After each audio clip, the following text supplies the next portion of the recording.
Double engine की सरकार है तो हर तरह से जनता को बहुत तरह की प्रॉमिसेस भी किए जाते हैं जो कि जो सत्ता में नहीं है वो शायद नहीं कर पाते। इस तरह की चीजें हैं मुझे लगता है। और फिर वोट की काउंटिंग वगैरह जो हुई है उसमें भी कई तरह का संशय पैदा हो गया है। कुछ लोग कह रहे हैं कि जितना वोटिंग हुआ है उतने वोटर है ही नहीं। जिस तरह से एनडीए ने क्लीन स्वीप किया, अगर जेएमएम होती तो क्या लगता है कि स्थितियां कुछ और होती।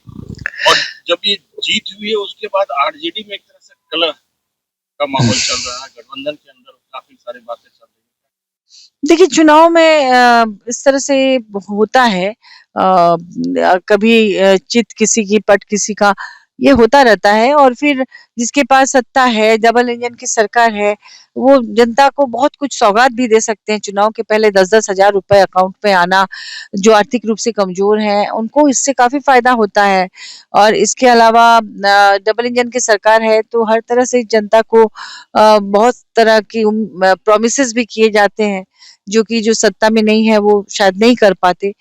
इस तरह की चीजें हैं मुझे लगता है। और फिर वोट की काउंटिंग वगैरह जो हुई है उसमें भी कई तरह का संशय पैदा हो गया है। कुछ लोग कह रहे हैं कि जितना वोटिंग हुआ है उतने वोटर है ही नहीं, ज्यादा वोट हो गया है। ये तो जांच का विषय है लेकिन हवा में इस तरह की बातें तैर रही हैं जो मैं भी सुन रही थी, मीडिया में भी देख रही थी कि जितनी जनता जितनी है, वोटर जितने हैं उससे ज्यादा की वोटिंग शो हो रहा है लोगों के हिसाब से।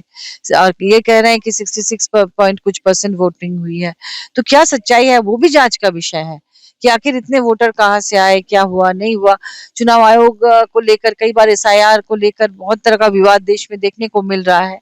तो जांच से ही पता चलेगा कि एक्चुअल में ये सब हुआ कैसे।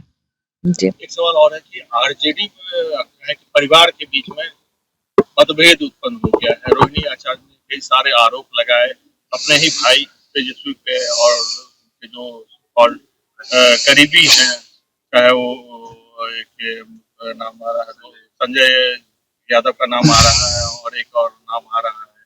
तो इन लोगों पर आरोप लगाया है, तो क्या कहेंगे? देखिए एक तो ये पारिवारिक मामला है तो उसमें हमें कुछ कमेंट नहीं करना चाहिए।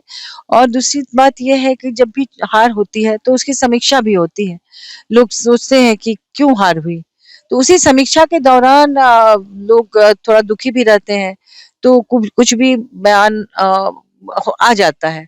लेकिन ये जरूरी नहीं है कि वही उस पर कोई टिका रहे। समय के साथ चीजें ठीक हो जाती हैं, लोग अपनी गलतियों को भी समझते हैं, कमियों को भी ढूंढते हैं।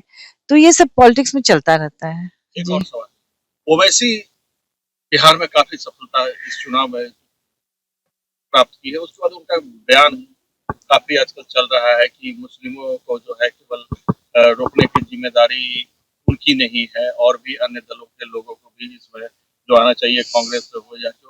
तो क्या लग रहा है कि अगर ये जो अभी जो वहाँ जो सीटों का बंटवारा हो या जिस तरह से अलायंस का गठन हुआ और जेएमएम उससे अलग हुई, अगर जेएमएम साथ होती तो कुछ और चुनावी जी, बिल्कुल। देखिए, माननीय मुख्यमंत्री हेमंत सोरेन जी आज उनका कद जो है राष्ट्रीय स्तर पर है। एक बड़े नेता के रूप में वो उभरे हैं। और अगर वो गठबंधन में होते, जैसे कि हम लोग का यहाँ झारखंड में तो गठबंधन है और दिल्ली में भी ऑल इंडिया लेवल पर भी गठबंधन है। तमाम चुनाव और वोटिंग उनके हिसाब से होती है।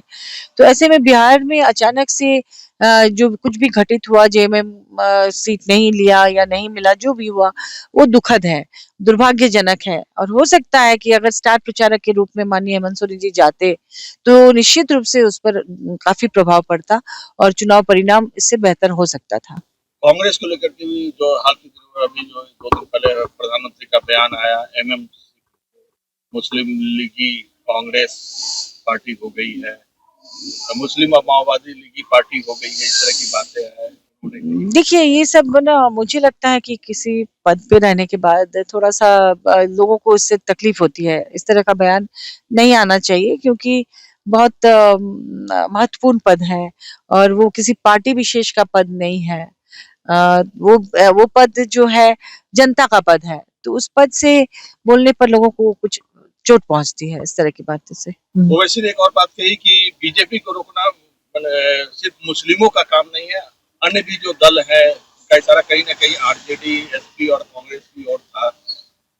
चुनाव के बाद क्या कहेंगे? ये तो सही बात है कि बीजेपी को रोकने की जिम्मेदारी तमाम अपोजिशन की पार्टियों की है और सब लोग अपना-अपना प्रयास कर ही रहे हैं। झारखंड में आपने देखा ना बीजेपी को किस तरह से रोका। माननीय मुख्यमंत्री हेमंत सोरेन जी ने 56 सीट लाकर यहाँ पर गठबंधन को मजबूती दी। तो उसी तरह से उसको ही ध्यान में रखकर ओवैसी जी ने कहा होगा कि बीजेपी को रोकने की जिम्मेदारी सभी पार्टियों की है और ये है भी अपोजिशन की जितनी पार्टियां हैं उनको, क्योंकि देखिए ये लोकतंत्र है। यहाँ अब एक तंत्र आता हुआ दिख रहा है। साम दाम दंड भेद हर तरह के हथियार अपनाए जा रहे हैं। तो ये भी लोकतंत्र के लिए खतरा है। हमारा देश राजतंत्र की तरफ बढ़ रहा है। जब सत्ता केंद्रित हो जाती है एक ही हाथ में तो फिर वो भी देश के लिए खतरनाक है। उससे निरंकुशता आती है, तानाशाही की तरफ देश बढ़ता है। इसलिए सभी को और सभी पार्टियों को चाहिए कि लोकतंत्र को बचाए रखे, एक तंत्र की तरफ न बढ़ने दें।